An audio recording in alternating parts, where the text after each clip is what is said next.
Hello guys, gusto niyo bang makita kung ano mayroon dito sa bahay? Ayan, yan. Ayan kung anong mayroon dito sa bahay, kung paano ko inayos yan. Yung mga gamit na yan guys, maliban sa mga cabinet. Ang cabinet kay Mons yan. Galing yan sa dati naming bahay. Sabagay kay Mons, masasabi ko muna rin na conjugal property nga. Pero ako yung tipong tao guys na sa lahat ng mga ari-arian ni Monsi, walay kami. Hindi kami naghati ng ari-arian at wala akong nakuha kahit 5 duling. Wala guys. Maliban dito sa bahay na to na nakapangalan sa akin na alam ko someday ay mapupunta kay Jeanine. Ang mga gamit na to dito guys ng maraming, yung mula nung lumipat kami dito, I think lumipat kami dito is 2019 or 18, I cannot remember. Galing yan sa bulsa ko guys. Sa ano ko yan, sa sahod ko. Pero itong sopa na to, ito. Galing yan sa pera na binigay ni Mons na 100k. Pero yung 100k na yun ay nagastos ko rin yun noong nandoon ako sa Lingbe.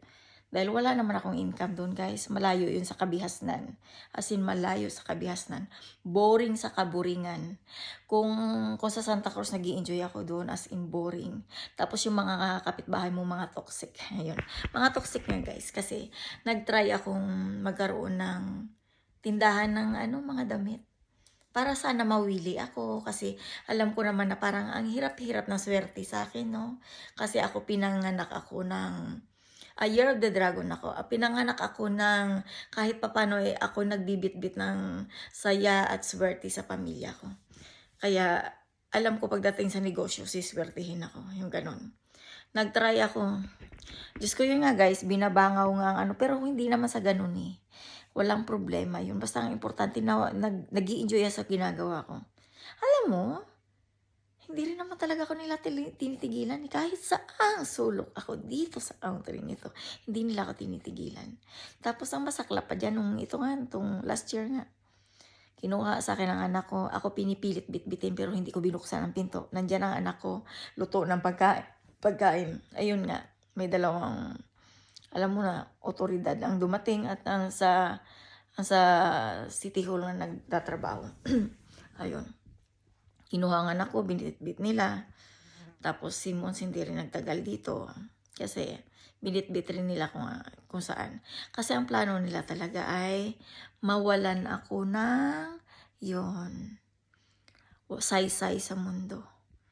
Mabuhay ng butot balat. Kapag naliligo ako, pinasisigawan ako sa mga Pilipinang epal. At itong tenga ko guys, ito yung naririnig ko kung bakit maingay ito sa gabi, may lagapatak, kanya, nagugulat ako, kaya ako nagkaroon ng nervous breakdown last year, kung nasusubaybayan nyo ang buhay ko dahil sa mga ginagawa nila, alam ko guys, sinusubaybayan nyo ang buhay ko. Ang kwarto na yan dyan, laging bukas ang ilaw dahil may takot ako, yung takot ako na baka pasukin ulit ako o kung ano. Sa hating gabi, ayun, mayroon akong sakit na nararamdaman, plus ingay. Tapos yun nga guys, hindi ako tinitigilan ng kulam. Alam mo naman, sa Pilipinas, ang kulam ay totoo. Totoo dahil naranasan ko. Swerte lang ako dahil mayroon akong panangga. Yun. Tapos alam mo yung pinaka doon, kinuha ang anak ko, nilayo din si Mons. Pero ang plano kasi talaga nila ay wala akong matakbuhan, wala akong mapagtanungan kasi ang anak ko marunong na eh. Marunong yun sa pasikot-sikot sa sa computer, marunong siya, may alam na siya, as in may alam. Ang problema lang talaga ay ang mga taong hindi ka tinitigilan, alam mo yun. Ito ba, sa tingin mo ba, makakarating ka ng ibang bansa kung mayroon kang sayad sa utak? Makakarating ka ba sa ibang bansa kung mayroon kang criminal record? Makakakuha ka ba ng NBI at police clearance kung mayroon kang record? Sa tagal ko sa Maynila na masukan, ninakaw ng 5 duling, hindi ko magawa. Mayroon akong kasamahan na may record na ganun. Pero totoo talagang ginawa niya. Kasi naghagilap siya ng mga pulbos na lagayan ng, ay hindi ko alam, malay ko, mayroon daw ba kaming pulbos. So, isa sa kasama ko, may binigay nga na pulbos, hindi ko alam kung saan niya. Basta mag-a-abroad ang amo namin, ayun na wala nga ang manggad. Pero hindi ako ang kumuha, guys. Ako yung tipong taong hindi ako nangingialam ng gamit ng iba. Pero alam mo dito, lahat ng mga testing ng mga wallet-wallet na nalaglag na yan, tinistingan nila ako dyan. Mga naiiwang cellphone, mga alahas. Guys, wala akong ninakaw kahit 5 duling. Kahit 5 duling. Yun lang yung time yung sa bus na yun na pauwi ako sa bahay. Siyempre nasa bus ako ba? Malay ko ba kung pwedeng ibigay sa driver? Ang nasa isip ko ay ibibigay ko sa pulisya. Dahil yun ay wallet. At pauwi na ako, gutom ako galing sa trabaho ko. Pinubuli na ako that time. Alam mo, tinignan ko yung wallet kasi information nga ang gusto ko makita. Kung sino may-ari. Pero ibabalik ko. Kinabukasan, babalik ko. Ako'y gutom lang. Pakialam ko ba sa katangahan niya. Diba? Wallet niya, responsibilidad niya, ingatan niya. Yun. Ang katwiran ko, ibabalik ko. Pero alam mo yun, alam ko na ano yan, na issue. Kaya tinitry-try ako ng mga wallet-wallet na yan. Wala akong ninanakaw. Maliban na lang sa, doon ako sa amo ko na kumukuha ako ng 20 crowns kasi kulang ang allowance ko. Sa cabinet, yes. Sa cabinet sa baba. Hindi ko alam kay Midili na nalaman ko lately. Pero hindi kasi nga yung pera sa wallet na ibinibigay sa akin, minsan kinukuha din ng anak nila. Syempre ako, di ba, kailangan ko ng pagkain. Kailangan kong bumili ng pagkain. Pero pagbintang ako nagnakaw, guys, dahil ang katwiran ko, hindi ko ipagpapalit ang pangalan ko sa halaga kahit milyones pa yan. Di ba? Alam mo, last year, nagka-phobia ako sa tunog ng aso. Na gusto akong ipalapa yata. Lahat ng aso naglabasan, guys. Alam mo naman, aso at aso, di ba? Pag nag-usap yan, nag-aaway-away. Maririnig mo ang ingay. Pinapalayas ako dito, iwanan ko daw ang susi. Di ba? Tinig na naririnig ko na kailangan kong tuklasin kung anong nilagay sa tenga ko nung time na tulog ako. Yun. Ayun, guys, ang gusto kong malaman. Kung bakit may tumutunog sa tenga ko. Ayun ang gusto kong alamin. Pero hindi ko ipagkakatiwala ang tenga ko dito. Bakit? Baka hindi lang tunog ng eroplano ang marinig ko. At mga kuliglig. Alam mo yung ano, hindi kuliglig. Ang ano pala yun. Alam mo yung gangis, yung mga ano ng insekto. Naririnig ko yan eh. Kaya madalas kapag nagkukulong ako or nakahiga ako sa higaan, inaantok ako. Kasi nakakaantok naman talaga yun, di ba? Parang alam mo yung pinare-relax ang utak mo. Parang ganun. Ayun, naririnig ko dito sa tenga ko. Dati yan, dalawa yan, kabilaan. Alam, para akong may tuliling. As in, para akong may tuliling talaga. Kasi kabilaan ng tenga mo may ingay. Pero nung naglinis ako ng cotton buds, nalaglag ang isa. Yun lang, hindi ko mahagilap kasi sobrang liit. Alam mo naman, high-tech dito, guys. Very high-tech.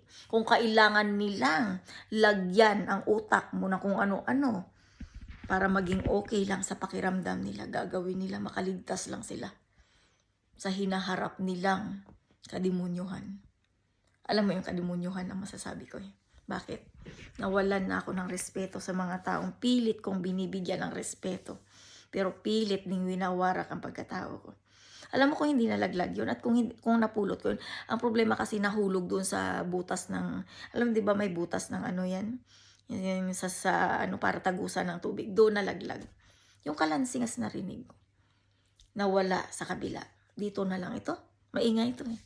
Mga bunganga ng mga Pilipina na gusto kong, kung sino nagbububunga nga sa akin behind my back. Ang lalakas ng mga apog. Ang lalakas ng mga apog. Isuksok ako sa kahihiyan. Tapos yun nga, di ba gusto ko nang walayan yan. Nagkasakit lang talaga. Ayun. Tapos pinipilit na, ay kasi ganito, mabait siyang nanay, okay siyang nanay, mabuti siyang nanay, pero hindi niya magawang maging mabuting asawa sa asawa niya. Ipangudgod ko kaya sa kanila yan, ipahimod ko ang betlog na amoy durian o amoy pugok na itlog. Mahihimod kaya ng mga gold digger dito? At pinagsusuksok ako sa kahihiyan lagi. Alam mo, sa totoo lang, nire-respeto ko yung taong yan. Nire-respeto ko. Dahil una, ayaw ko ng gulo. Pangalawa, tatay siya ng anak ko. Hindi ko nga alam, minsan may mga question. Alam mo kung bakit? Dahil yung birth certificate ng anak ko, guys, papakita ko sa inyo. Pagdating ng sira yan. Na-erase ang Pedersen. Bakit? Dahil ang nagmamanipulang puta, na si Tanti Puta, na wala nang ginawa, kundi sumigaw sa tenga ko. Ayun ang resulta ng birth certificate ng anak ko, sira. Na-erase ko. Yes. Sa kakatuliling nila sa tenga ko. Araw-araw. Ayun ang resulta, guys. Ang birth certificate ng anak ko na iniingat-ingatan ko. Iniingat-ingatan ko, guys. Kung ito ang bracelet na ito, iningatan ko to ng maraming taon eh. Hindi ko na kailangan ipakita ang Ito. Ito, iningatan ko to ng maraming taon. Bracelet to ng anak ko nung baby siya. Ito ang the best memory na hawak ko. Sabi ko na, unang araw na sinilayan ko ang anak ko. Alam mo yung saya bilang nanay. Kaya ito, hindi ko to iwawala eh. Nung nawala to, as in, ito ang unang hinanap ko. Yung mga alahas ko, guys, naiwanan ko nung hinahabol-habol ako dyan. Yan sa city. Nung baliw na ako.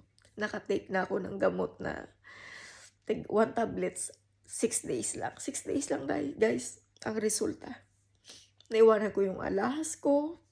Yung relo ko pinatong ko sa yung siko kong relo pinatong ko sa jeep, sa sasakyan, sa kotse. Hindi ko alam kung sino may-ari. Yung kwintas ko, nilaglag ko sa, alam mo yung yung inaanuhan ng Imbornal. Yan sa Imbornal. Sa Imbornal ko nilaglag. Mga alahas ko na iniingatan ko, na sabi ko ibibigay ko sa anak ko. Yung isa may natira. Ayun yung suot ng anak ko ngayon. Yung blue ang pindan. Yun ay regalo yun ni Mon sa akin. Kaya sabi ko ibibigay ko sa anak ko. Alam mo kung papipiliin niyo ako, manggad ba, pera ba, o ito, o anak ko guys, ang pipiliin ko. Anak ko, dahil hindi ako mukhang pera. Hindi ako nag-asawa dahil lang magkapera. No. Nag-asawa ako dahil gusto ko ng katahimikan, pero hindi ako binibigyan ng katahimikan. Pero alam mo kung anong hihilingin ko. Ang makasama ko ang anak ko. Mahag ko yung anak ko araw-araw. Dahil sa totoo lang, naglulukuhan kami ng anak ko. Chat lang. As in, sinachat ko kung ano yung gusto kong sabihin. Ganun din siya. Tinadaan ko sa loko-loko ng anak ko. Itong bracelet na to, para siyang, alam mo, para siyang Scotch tape. Parang plastic lang. Parang ginagawang bracelet ng mga bata para hindi mawala. Para alam mo kung sino, napaka-importante sa akin ang bracelet na ito. Napaka-importante sa akin, guys. Anak ko. Wala akong ibang hiniling kundi makasama ko ang anak ko. Pero ang sakit-sakit to. Pinagdadamutan ka. Ultimo anak mo.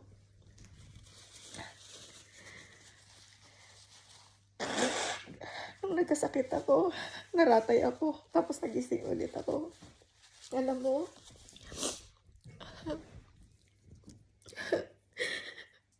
ang unang-una kong hinanap ang anak ko. Sabi ko, aayusin ko ang sarili ko. Magpapaka-strong ako para sa anak ko. Pero grabe.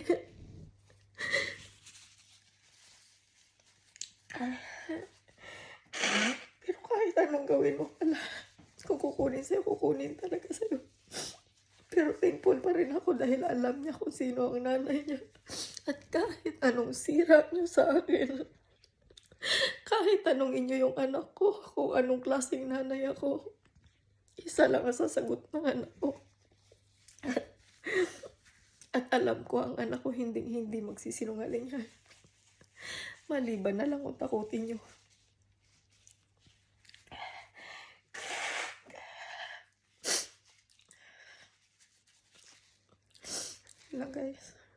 Sobrang sakit na ng ulo ko.